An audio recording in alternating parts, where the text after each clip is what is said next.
City India news Telugu.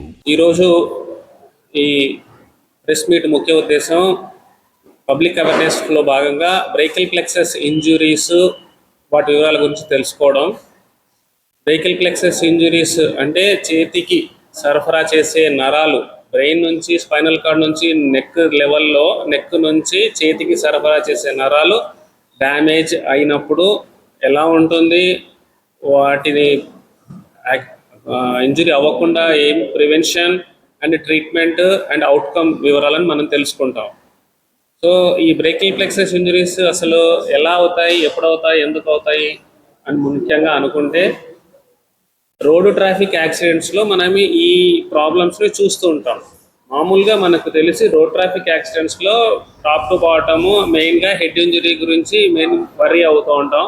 Head injuries ఎక్కువగా అవుతుంటాయి. అందుకే ట్రాఫిక్ పోలీసులు ఎక్కువగా హెల్మెట్ పెట్టుకోమని ఎందుకు చెప్పడము అంటే హెడ్ ఇంజరీస్ని ప్రివెంట్ చేయడం. ఎందుకంటే head is a main centre of the body. అది డ్యామేజ్ అయిపోతే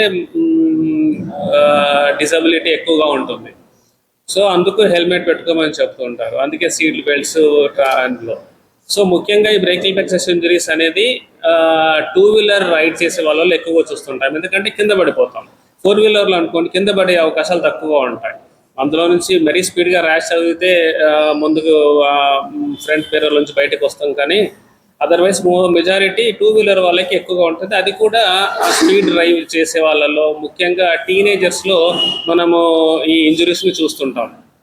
సో కింద పడ్డప్పుడు స్పీడ్ ర్యాష్ డ్రైవింగ్లో హై వెలాసిటీ ఇంజురీస్లో ఉన్నప్పుడు చాలా వరకు పాలిట్రామా అంటాం. అంటే head injury, other injuries, open injuries, fractures అవన్నీ మనకు కామన్గా తెలిసిందే. కానీ ఈ బ్రేకిల్ ప్లెక్సస్ ఇంజరీస్ అనేది కూడా చాలా డిజాస్ట్రస్ ప్రాబ్లమేటిక్ కండిషను. అది అందరము అంత ఈజీగా ఐడెంటిఫై చేయలేరు.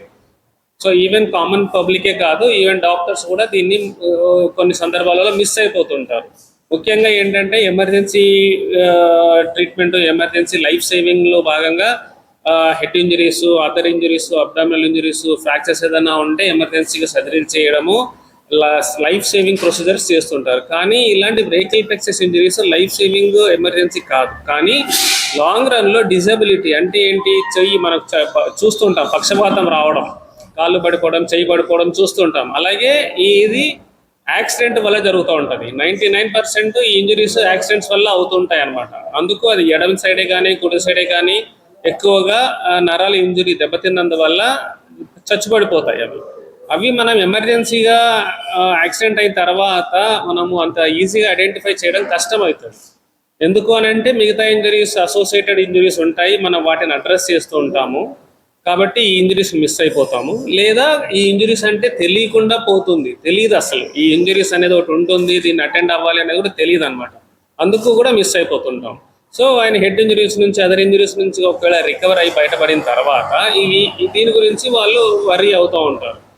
కాబట్టి మనకి ఇప్పుడు ఏంటంటే ఈ బ్రేకిల్ ప్లెక్సస్ ఇంజరీస్ కూడా మనము అంటే యాక్సిడెంట్ అయిన తర్వాత ఏదైనా హాస్పిటల్కి వెళ్ళినప్పుడు యాజ్ ఎ హోల్ ఎగ్జామినేషన్ చేస్తారు. టాప్ టు బాటమ్ అన్ని ఎగ్జామిన్ చేసేసి ఏమేమి ఉన్నాయి డిఫిసిట్స్ అవన్నీ కూడా చూస్తుంటారు. కొందరికి ఐడియా ఉండదు, కొందరికి కొన్ని హాస్పిటల్ సెటప్స్లో ఈ ప్రోటోకాల్ ఫాలో అవ్వరు, అందుకని మిస్ అయిపోతుంటారు. సో ఈవెన్ కొంతమంది డాక్టర్లకు కూడా దీని గురించి అవగాహన తక్కువగా ఉంటుంది, అవగాహన ఉండకుండా పోతుంది. సో నేను చెప్పేది అంటే బ్రేకిల్ ప్లెక్సస్ అనే కండిషన్ కూడా ఉంటుంది. అది మెజారిటీ యంగ్ ఇండివిజువల్స్లో అవుతుంది. అది కూడా 2-వీలర్ రైడ్ చేసే వాళ్ళలో ఎక్కువగా అవుతూ ఉంటుంది. అసోసియేటెడ్ ఇంజరీస్ కూడా ఉంటుంటాయి. అల్టిమేట్గా ఈ బ్రేకిల్ ప్లెక్సస్ ఇంజరీస్ని మనం ఐడెంటిఫై చేయాలి. ఐడెంటిఫై చేయడానికి మామూలుగా ఏంటి, చెయ్యి పడిపోకపోవడం, చెయ్యి లిఫ్ట్ అవ్వకపోవడం. మీరు కనుక అక్కడ చూస్తే సర్జరీకి ముందు ఎడమ చెయ్యి పనిచేస్తుంది, మోచేయి ముడుచుకుంటున్నాడు అండ్ లెఫ్ట్ హ్యాండ్ పైకి ఎత్తుతూ ఉన్నాడు. అది వర్కింగ్ హ్యాండ్. రైట్ హ్యాండ్ అసలు కదలిక లేదు, చెయ్యి ముడుచుకోవడం లేదు, పైకి ఎత్తడం లేదు. సో ఆ కండిషన్ అంటే ఏంటి, భుజం లేకపోవడమే కానీ, ఎల్బో ముడుచుకోకపోవడమే కానీ, హ్యాండ్ ముడుచుకోకపోవడమే కానీ, స్పర్శ లేకపోవడము, తిమ్మిరిగా ఉండడము, కదలిక లేకపోవడం, ఇవన్నీ లక్షణాలు అన్నమాట. వీటిని మనం గ్రహించాలి. గ్రహించిన తర్వాత ఇన్ టైంలో అంటే కొందరు గ్రహించినా కూడా తన్ని ఫిజియోథెరపీతో కంటిన్యూ చేస్తూ ఉంటుంటారు రికవరీ కోసం. అది అన్ని టైంలలో అది వర్కౌట్ అవ్వదు. ఎందుకంటే ఈ బ్రేకల్ ప్లెక్సస్ ఇంజురీస్ అనేది 5 రకాలుగా ఉంటాయి. First type, second type of injury అంటే మైనర్ ఇంజురీస్ ఉంటే రికవరీ అయ్యే అవకాశాలు ఉంటాయి. అది కూడా మనకి విత్ ఇన్ 3 months లో రికవరీ అవ్వడం, మనం ప్రోగ్రెసివ్నెస్ని మనం నోటీస్ చేస్తూ ఉండాలి. అలా ఉంటే మనం ఎక్స్టెండ్ చేయొచ్చు రికవరీ కోసం. ఒకవేళ 3 months లో రికవర్ అవ్వలేదు అని అంటే ఆ సివియారిటీ కనుక ఎక్కువగా ఉంటే ఈవెన్ 3 months కూడా వెయిట్ చేయాల్సిన అవసరం ఉండదు. మనం ఇమీడియట్గా లైఫ్ రిస్క్ నుంచి బయటపడే ఇంజరీస్ని కనుక మనం అటెండ్ అయిన తర్వాత బ్రేకల్ ప్లెక్సస్ ఇంజరీకి మనం వెళ్ళవచ్చు. ఎర్లీయెస్ట్ అనుకున్న విత్ ఇన్ 2 weeks లో కూడా మనము ఆపరేషన్కి మనం ప్లాన్ చేయవచ్చు. సో ఆపరేషన్లోకి ముందు ఈ పేషెంట్ కండిషన్ అసెస్మెంట్ అనేది అవసరం ఉన్నప్పుడు ఎంఆర్ఐ బ్రేకల్ ప్లెక్సస్, ఎంఆర్ఐ న్యూరోగ్రామ్ అంటాం. ఆ టెస్ట్ ఒకటి మనం చేయిస్తూ ఉంటాము. అది బేస్ లైన్ ఇన్వెస్టిగేషన్. దాని తర్వాత మనం క్లినికల్ డయాగ్నోసిస్ మెయిన్ ఇంపార్టెంట్. క్లినికల్గా మనకి కండిషన్ ఎలా ఉంది అనేది మనది మెయిన్ ఇంపార్టెంట్. ఆ క్లినికల్ కండిషన్ డయాగ్నోసిస్ అయిన తర్వాత సర్జికల్గా ప్లాన్ చేయవచ్చు. సర్జరీలో భాగంగా ఏం చేస్తామంటే నరాల నుంచి నరాలు కంప్లీట్గా ఊడిపోయినాయా, కట్ అయిపోయినాయా, ఎన్ని నరాలు, మొత్తంగా 5 నరాలు ఉంటాయి అందులో. C5 to T1 అని, C5, C6, C7, C8, T1 అని. సో ఆ నరాలు కట్ అయిపోయి ఉంటే ఈ లెవెల్లో కట్ అయిపోయినాయి అనే దాన్ని బట్టి మనకు నరాలకు సర్జరీ ఉంటుంది. కట్ అయిపోయిన నరాలను జోడించడమే కానీ, కట్ అయిపోయిన నరాలకి గ్యాప్ ఉండి జోడించలేకపోతే నరు గ్రాఫ్ట్లు తీసి వేయడమే కానీ, లేదంటే పక్క చేతి నుంచి నరాలు బారో చేసి మనం ఇటు సైడ్ నుంచి చేయడం కానీ, రకరకాల ప్రొసీజర్లు ఉంటాయి. అది depending upon the condition. So ఈ కండిషన్ కనుక మనము ఉన్నప్పుడు ఆపరేషన్ కనుక మనం ఇన్ టైంలో చేసుకోగలిగితే ఈ పోస్ట్ సర్జరీ అనేది సర్జరీ తర్వాత చూస్తే కనుక లెఫ్ట్ హ్యాండ్ ఎలాగైతే ఎలుక ముడుచుకుంటున్నాడో రైట్ హ్యాండ్ అలాగే ముడుచుకుంటాడు. లెఫ్ట్ హ్యాండ్ ఎలాగైతే మనకు ఓవర్ హెడ్ అబ్డక్షన్ పైకి లేపుతున్నాడో రైట్ హ్యాండ్ అలాగే లేపగలుగుతాడు. అది మీరు ఫోటోలో క్లియర్గా చూడగలుగుతారు. సో ఇది ఆపరేషన్ తర్వాత వచ్చిన రిజల్ట్ అనమాట. సో చాలా మంది ఏంటంటే ఈ బ్రేకల్ ప్లెక్సస్ ఇంజరీస్ తెలిసినా కూడా ఫిజియోథెరపీ అడ్వైస్ చేస్తూ ఫిజియోథెరపీని కంటిన్యూ చేస్తూ మన గోల్డెన్ టైం మిస్ అయిపోతూ ఉంటారు. అంటే ఏంటి, రికవరీ ఉందా లేదా అనేది మనము 3 months cut off time. 3 months లోపల ఏ మిత్రం రికవరీ లేకపోతే సర్జరీకి వెళ్ళాలి.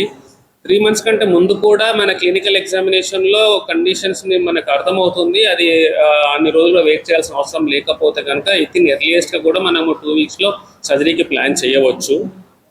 ఒకవేళ 3 months రికవరీ కూడా లేదు వెయిట్ చేసినప్పుడు అనుకుంటే ఎర్లీ ఆపరేషన్ ప్లాన్ చేయాలి. కొంతమంది అలాగే కంటిన్యూస్గా months together, years together physiotherapy continue చేస్తూ ఉంటారు, లేట్గా ప్రజెంట్ అవుతారు.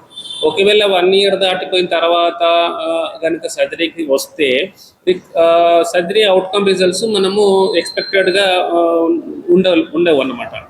సో ఆ విధంగా పేషెంట్స్ బెనిఫిట్ అవ్వలేరు. ముఖ్యంగా నేను టీనేజర్స్లో ఈ ప్రాబ్లం చూస్తూ ఉంటాము అని అన్నట్టుగా, ఒకవేళ అంటే యంగ్ ఇండివిజువల్స్లో మనం కనుక ఆపరేషన్ చేస్తే బెటర్ రికవరీ, ఎర్లీ రికవరీ ఉంటుంది. ఏజ్ పైన పడ్డ వాళ్ళల్లో కనుక సర్జరీ కనుక చేస్తే రికవరీ అనేది కొంచెం తక్కువగా ఉంటుంది. అది కూడా ఇంపార్టెంట్ అన్నమాట. ఎందుకు అని అంటే మనము ఆపరేషన్ చేసిన తర్వాత నరువులు కట్ అయిపోయిన నరువులు జోడించినప్పుడు అది రోజుకు 1 mm పెరుగుతుంది నర్వ్ అనేది. ఈ లెవెల్లో నుంచి కట్ అయినప్పుడు టిప్ వరకు ఇక్కడికి రావాలి, ముడుచుకోవాలి, కదలికలు రావాలన్నప్పుడు రోజుకు 1 mm నరువు గ్రో అవుతుంది. మొక్క మనము నాటినప్పుడు మొక్క ఎట్లయితే పెరుగుతుందో రోజుకు కొంచెం మనకు తెలియకుండా, సో నరాలు కూడా అలాగే పెరుగుతాయి అన్నమాట. అది ఆపరేషన్ చేసిన 2 నెలల తర్వాత స్టార్ట్ అవుతుంది. కొందరికి 1 నెల, 2 యావరేజ్గా 2 monthsకి అవి గ్రో అవుతాయి. అల్టిమేట్గా ఒక రికవరీ రావడానికి కూడా మనకు నెలలు పడుతుంది అనమాట. ఈ పర్టికులర్ పేషెంట్కి దాదాపు ఒక 4 నెలలు పట్టింది. ఈరోజు ఆపరేషన్ చేసాము, రేపే రికవర్ అవ్వదు.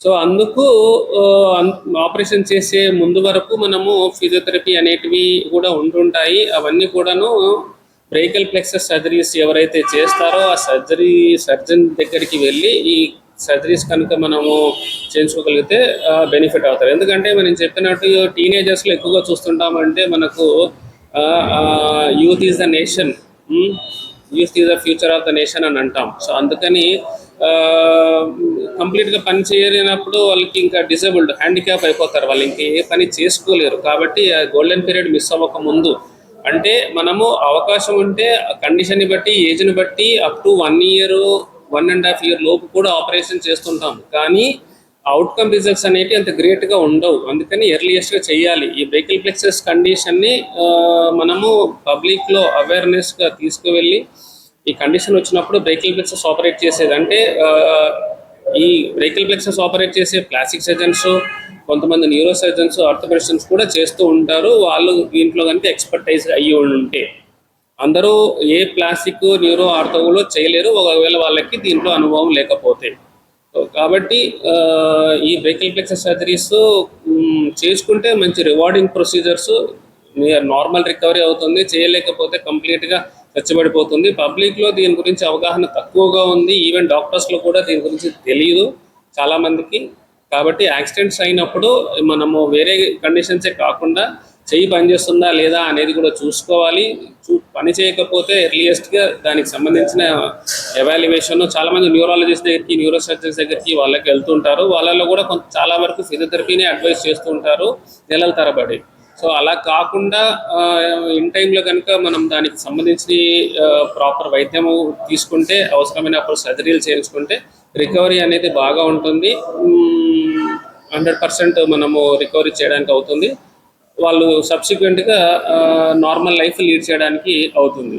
సో ఇది బ్రేకిల్ ప్లెక్సస్ ఇంజరీస్ యాక్సిడెంట్స్ వల్ల యంగ్ ఇండివిజువల్స్లో డిసేబుల్డ్ అవ్వకుండా నార్మల్ లైఫ్ లీడ్ చేయడానికి వైద్యపరంగా మంచి రిజల్ట్స్ ఉంటాయి. అది మనం ఇన్ టైంలో చేసుకుంటే బెస్ట్ రిజల్ట్స్ ఉంటాయి. ఫిజియోథెరపీ కంటిన్యూ కాకుండా ఇన్ టైంలో కనుక చేయించుకుంటే అవుట్కమ్ రిజల్ట్స్ ఎక్స్పెక్టెడ్గా ఉంటాయి.